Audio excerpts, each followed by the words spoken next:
16 दिसंबर Monday के दिन Nifty bank और निफ्टी के लिए इंपॉर्टेंट लेवल कौन कौन सा है? क्योंकि आज 52,300 से निफ्टी बैंक में 1300 पॉइंट का रैली आया है और ये रैली के पीछे का रीजन क्या था, इस वीडियो में हम लोग ये भी समझेंगे। और मंडे को हम लोग ट्रेड कैसे प्लान कर सकते हैं, इसके लिए भी अभी हम लोग आगे डिस्कशन करेंगे। अभी मैं सेगमेंट्स के माध्यम से आपको ये समझा रहा हूं कि मार्केट में ओवरऑल जो ट्राइजेक्टरी था या जो ट्रेंड था वो किस तरफ था। पहले इसको समझने के बाद मार्केट के लिए, अगर मार्केट ऊपर जाता है तो मार्केट के लिए कौन कौन सा रेजिस्टेंस एरिया होगा, और अगर मार्केट नीचे आता है तो उसके लिए कौन कौन सा सपोर्ट एरिया होगा। अभी इसको हम लोग यहाँ पे क्लियर तरीके से समझेंगे। तो अभी मैं कुछ लेवल्स आप लोग के सामने बना रहा हूँ और यहाँ पे लिख रहा हूँ ताकि आप लोग को इससे समझ में आ जाए कि मार्केट के लिए इंपॉर्टेंट सपोर्ट और इंपॉर्टेंट रेजिस्टेंस एरिया कौन कौन सा होने वाला है। अगर आप इस पॉइंट को ध्यान से देखें कि अभी मैं यहाँ पे किया क्या हूँ, कि मुझे यहाँ पे दिख रहा था निफ्टी बैंक यहाँ पे बहुत समय से एक रेंज पे था, ये जो हमारा रेंज था। फिर यहाँ पे मार्केट क्या किया कि मार्केट ने जो यहाँ पे जहाँ से फॉल दिया था उस एरिया को मार्केट ने यहाँ ब्रीच किया। मार्केट इसके ऊपर एक नया रेजिस्टेंस बनाया, फिर नीचे आया, फिर ऊपर आया। तो यहाँ पे जो फॉर्मेशन हुआ इसमें क्या हुआ, जो सपोर्ट है वो धीरे धीरे मेरा क्या हुआ, ऊपर की ओर गया। और मेरा जो रेजिस्टेंस था वो भी क्या हुआ, वो भी मेरा ऊपर की ओर गया। एक बार हम लोग यहाँ पे देख लेते, ये था मेरा रेजिस्टेंस, ये था मेरा रेजिस्टेंस। यानी कि मार्केट एक डायरेक्शन दे चुका था कि मार्केट हम कहीं ना कहीं हायर हाई हायर लो का फॉर्मेशन कर रहे हैं और मार्केट अप ट्रेंड में है। मार्केट डाउन ट्रेंड में कब जाता, जब मार्केट इस सपोर्ट के नीचे जाता, फिर इसके ऊपर आता और फिर नीचे जाता, तब वो डाउन ट्रेंड पे होता।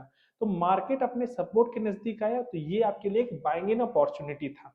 और हम लोग यहाँ पे समझेंगे कैसे कि मार्केट यहाँ से आपको बढ़ने का सिग्नल दिया। देखिए निफ्टी बैंक में 30 मिनट्स का चार्ट ओपन है और यहाँ पे जो फॉर्मेशन किया, एक रेड कैंडल, फिर यहाँ पे एक आपका कंफ्यूजन कैंडल जैसा क्रिएट किया, उसके बाद एक ग्रीन कैंडल। ये जो फॉर्मेशन यहाँ पे बैंक निफ्टी ने यहाँ पे बनाया है, इसको आप प्रॉपरली तरीके से कह सकते हैं कि ये एक मॉर्निंग स्टार फॉर्मेशन था। मॉर्निंग स्टार फॉर्मेशन, आप लोग नेट में जाके सर्च कीजिएगा। मॉर्निंग स्टार एक कैंडल रिवर्सल पैटर्न है, ठीक है। मॉर्निंग स्टार, मॉर्निंग स्टार, इसमें अगर ये फॉर्मेशन होता है तो ये आपको इंडिकेट करता है कि मार्केट में जो अभी शॉर्ट टर्म में एक सेकेंडरी ट्रेंड में अभी नीचे की ओर आ रहा था, वो ट्रेंड यहाँ से रिवर्स होगा और उसका जो फॉलो बैक कैंडल बना वो भी काफी स्ट्रांग बना था। तो कैंडल स्टिक के हिसाब से मार्केट क्लियर कट ये बताया कि हम ऊपर जाने के लिए रेडी हैं। अब मेरे हिसाब से अगर मैं अभी जो भी एनालिसिस किया हूँ, जो अभी लेवल्स अभी आपको मैं शो करूंगा, वो लेवल्स यहाँ पे क्यों इंपॉर्टेंट है, एक बार चलिए उसको समझ लेते हैं। देखिए मार्केट अभी कोई इसमें दिक्कत का बात नहीं है कि मार्केट का ट्रेंड पॉजिटिव है 30 मिनट्स में। लेकिन दिक्कत का क्या बात है, अब दिक्कत का बात को समझ लीजिए। ये जो मेरा लेवल है जहां पे अभी मार्केट क्लोज किया है, अब ये लेवल मेरे लिए कौन सा है, अगर हम यहाँ पे कर्सर रखते हैं तो 53,900 मेरे लिए रेजिस्टेंस है, यानी कि 53,900 जो है मेरे लिए रेजिस्टेंस है। मार्केट बंद कहाँ हुआ अभी, 53,600 के आसपास। यानी कि यहाँ से अगर हम देखें तो 300 पॉइंट्स मेरा क्या है, 300 पॉइंट्स मेरा रेजिस्टेंस खड़ा है। मेरे लिए इमीडिएट सपोर्ट कहाँ खड़ा है, अगर आप सपोर्ट देखेंगे तो 52,300 जो एरिया है, यहीं से मार्केट में एक राइज आया है। यानी कि ये जो राइज मार्केट दिया है, अगर आप स्विंग के हिसाब से देख रहे हैं तो मार्केट में यही एक आपका क्वालिटी सपोर्ट है जो कि 1300 पॉइंट दूर है। तो इस हिसाब से अगर हम लोग ट्रेडिंग करेंगे तो 1300 पॉइंट अगर हम लोग वेट करेंगे तो कोई ट्रेड मिलने से रहा।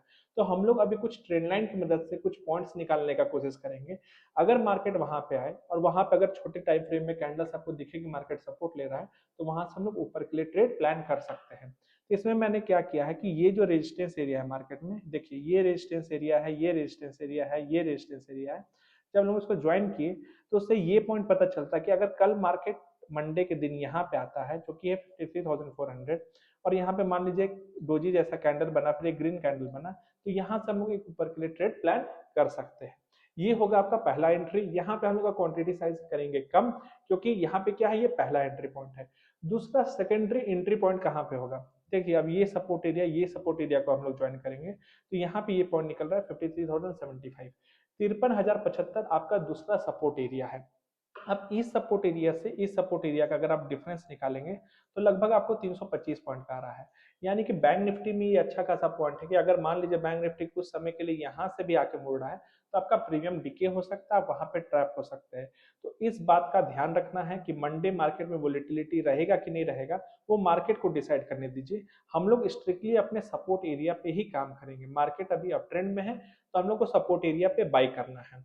एक स्ट्रॉन्ग सपोर्ट एरिया, क्योंकि हम लोग यहाँ प्रीवियसली देख चुके हैं कि इसी एरिया पे मार्केट यहाँ से बाउंस किया था, फिर बाउंस बैक किया था, और आज मार्केट जब इस सपोर्ट एरिया को यहाँ पे हम लोग देख रहे हैं कि यहाँ पे तोड़ा, अचानक से मार्केट क्या हुआ, वापस से रिवर्सल आया और इस एरिया के ऊपर क्लोजिंग किया। तो ओवरऑल ये जो जोन है हम लोग देख रहे हैं कि यहाँ भी साइडो छोड़ा, यहाँ भी साइडो छोड़ा, तो यहाँ पे बायर्स काफी स्ट्रांग है।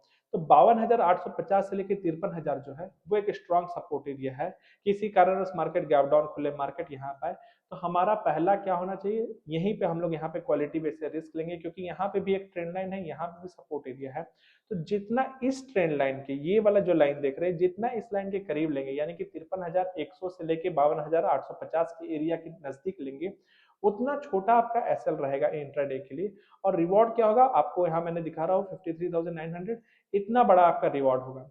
इस कंडीशन में हम लोग ट्रेड अकॉर्डिंगली प्लान कर सकते हैं। आपका रिस्क रिवॉर्ड रेशियो क्या होगा, मैनेजेबल होगा, और आप अपना रिवॉर्ड उसी हिसाब से बना सकते हैं। अब हम ऊपर का पॉइंट देखते हैं कि ऊपर का लेवल कौन कौन सा है। अगर इन केस 53,900 ऊपर का लेवल टूटता है तो मार्केट ऊपर कहाँ जाएगा, इसके लिए मैं यहाँ पे स्विंग करके यहाँ पे बनाया हूँ कि जब मार्केट ऊपर जा रहा था, यहाँ पे आया, फिर यहाँ पे आया, फिर यहाँ पे आया, फिर मार्केट का मूवमेंट यहाँ, फिर यहाँ। तो अगर मार्केट 53,900 का एरिया ब्रीच करेगा तो ये जो रेजिस्टेंस एरिया है, ये मार्केट के लिए क्या यहाँ से जो मार्केट नीचे आया था, आने वाला समय में मार्केट इसको एज ए रेजिस्टेंस लेगा, जो कि मैंने यहाँ पे आपको यहाँ पे नोट कर रहा हूँ कि मार्केट यहाँ पे आपका एज ए रेजिस्टेंस काम करेगा 54,250। और अगर मार्केट इसके भी ऊपर गया तो जो ऑल टाइम हाई है 54,500 बैंक निफ्टी, उसको भी तोड़ता हुआ नजर आएगा। तो आप ट्रेड अकॉर्डिंगली प्लान करेंगे कि 30 मिनट्स में कोई कैंडल मेरा बंद हो जाए, 30 मिनट्स में जिसका बॉडी 50% से ऊपर हो, यहाँ से रिट्रेसमेंट ले फिर ऊपर जाए, तभी हम लोग 54,250 के लिए प्लान करेंगे। और फिर इसके ऊपर भी मार्केट निकलना शुरू करे तो 54,500 के लिए फिर हम लोग ट्रेड प्लान करेंगे। अदरवाइज अभी कोई भी ऐसा जल्दी नहीं है कि आप ऊपर के लिए ट्रेड प्लान करें, मतलब एग्रेसिव प्लान ना करें कि मार्केट यहाँ पे है, यहाँ पे कोई डोजी जैसा नेगेटिव कैंडल बना रहा है, नीचे आ रहा है और आप बाय कर ले रहे हैं, तो फिर हो सकता है कि मार्केट यहाँ पे एज ए रेजिस्टेंस लेगा फिर ऊपर जाएगा। तो इस बात का ध्यान रखना है, जब जब आप सपोर्ट एरिया के पास काम करेंगे आपका सक्सेस का चांसेस उतना ही ज्यादा रहेगा। चलिए अब हम लोग निफ्टी 50 का चार्ट को एक बार समझ लेते हैं। ये निफ्टी 50 का चार्ट है। निफ्टी 50 में आज जो इतना बड़ा रैली आया है, कहीं ना कहीं सेंसेक्स का आज वीकली एक्सपायरी था, उसमें भी शॉर्ट कवरिंग की मदद से आज निफ्टी 50 में ये पुश पॉसिबल हो पाया है। और निफ्टी 50 में हम लोग देख रहे हैं जो 5 दिन से ट्रेडिंग सेशंस में मार्केट एक ही जोन पे था, उस सारे जोन के ऊपर आज मार्केट क्लोज कर दिया है। तो कहीं ना कहीं ये एक पॉजिटिव साइन है आने वाले समय के लिए। चलिए इसको छोटे टाइम फ्रेम में एक बार डिस्कस कर लेते हैं कि ये जो मार्केट में राइज है, ये इसका ओवरऑल सस्टेनेबिलिटी कहाँ तक है। तो अगर हम इस पे भी स्विंग अगर बेसिस में काम करें कि मार्केट यहाँ तक गया, फिर नीचे आया, फिर मार्केट यहाँ तक गया, फिर नीचे आया, फिर मार्केट ऊपर तक गया, और फिर अभी नीचे आया है, ठीक है। अभी मेरे लिए हर्डल क्या है कि ये आपका रेजिस्टेंस एरिया है और ये आपका एक मेजर सपोर्ट एरिया है। तो अगेन इसमें भी निफ्टी बैंक की तरह यहाँ भी एक हमको इशू नजर आ रहा है कि यहाँ पे मेरा रिवॉर्ड क्या है, कम है, मेरा रिस्क क्या है, ज्यादा है। आप इसको भी रिस्क कंसिडर कर सकते हैं या इस तरीके से इसको भी रिस्क कंसिडर कर सकते हैं। दोनों कंडीशन में आप देखेंगे कि आपका रिवॉर्ड से ज्यादा बड़ा क्या है, आपका एसएल है।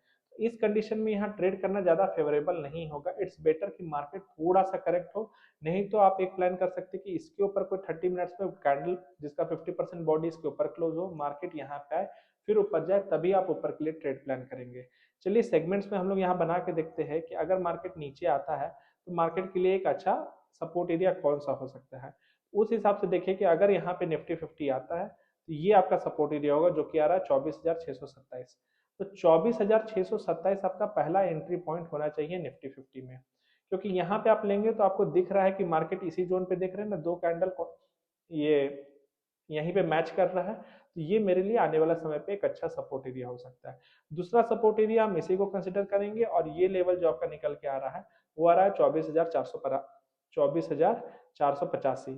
तो ये आपका दो सपोर्ट एरिया है मंडे के लिए, जिसको 404 सॉरी 485। तो ये दोनों पॉइंट को आपको कंसिडर करना पड़ेगा। जितना करीब इसके बाय करेंगे उतना आपका सक्सेस का रेशियो उतना हाई रहेगा। एग्रेसिव बाइंग यहाँ पे हम लोग अवॉइड करेंगे। हम लोग इस बात का जरूर ख्याल रखेंगे कि हमारा रिवॉर्ड छोटा है, रिस्क बड़ा है। तो जितना छोटा हम लोग रिस्क रखेंगे उतना अच्छा हम लोगों के लिए होगा। अगर निफ्टी 50 यहाँ से अगर मान लीजिए ऊपर के डायरेक्शन में जाना शुरू कर देता है या गैप अप होता है, तो हमारे लिए नेक्स्ट हर्डल कौन सा होने वाला है। इसके लिए आप सिंपल सा ये प्लानिंग कर सकते हैं कि अभी जहाँ पे क्लोजिंग दिया है, अगर हम इसको यहाँ पे थोड़ा सा जूम इन करते कि प्रीवियसली यहाँ पे जो मार्केट ट्रेड कर रहा था, इसमें हम लोग को ये चैनल जो क्लियर कट विजिबल है कि मार्केट इस एरिया पे काफी दिन ट्रेड किया था। अब इसी चैनल को हम लोग थोड़ा सा एक्सटेंड कर देते हैं और हम लोग आने वाला समय पे देखेंगे कि अभी जो हर्डल एरिया निफ्टी 50 के लिए होने वाला है वो यही हर्डल एरिया। अब ये हर्डल एरिया काफी बड़ा है, 25,230 से लेके 24,900, 25,230 से लेके, सॉरी 25,230 से लेके 24,000, एक मिनट मैं चेक कर ले रहा हूँ ये कौन सा एरिया था, 24,900 का एरिया है, 24,900 का एरिया है, 24,900। अब मेरे लिए सबसे बड़ा इशू क्या है ना कि जहां पे मार्केट का रेजिस्टेंस है 780, इससे ज्यादा दूर आपका वो चैनल वाला एरिया नहीं है। तो यहाँ पे हम लोग के लिए अच्छा तभी होगा कि अगर देखिए मार्केट ऑलरेडी एग्जॉस्ट हो चुका है, बहुत एक्सटेंसिव रैली आ चुका है, तो मार्केट क्या है ना अगर इस वॉल को तोड़ना चाहता है तो ज्यादा अच्छा होगा कि मार्केट यहाँ से पुल बैक ले, उसके बाद इस वॉल को तोड़े, तो आपका सक्सेस का चांसेस ज्यादा रहेगा एज कम्पेयर कि मार्केट यहीं से ऊपर चला जाए। तो इस एरिया में क्या होगा कि मार्केट कहीं से भी आपको हो सकता है मार्केट अचानक से नीचे आ जाए। तो निफ्टी हो या बैंक निफ्टी हो, दोनों के लिए सबसे बेस्ट आउटकम यही है कि सपोर्ट एरिया के पास आए तो ही बाय करेंगे, और अगर मार्केट में रिवर्सल आना होगा तो लोअर हाई लोअर लो का वेट करेंगे एटलीस्ट 15 मिनट का चार्ट पे, और कोई नेगेटिव कैंडल का फॉर्मेशन भी होना चाहिए। अदरवाइज अभी एग्रेसिव पुट या नीचे के बारे में सोचना आप लोगों का ट्रैप होने जैसा हो जाएगा, तो अभी ये काम बिल्कुल नहीं करना है।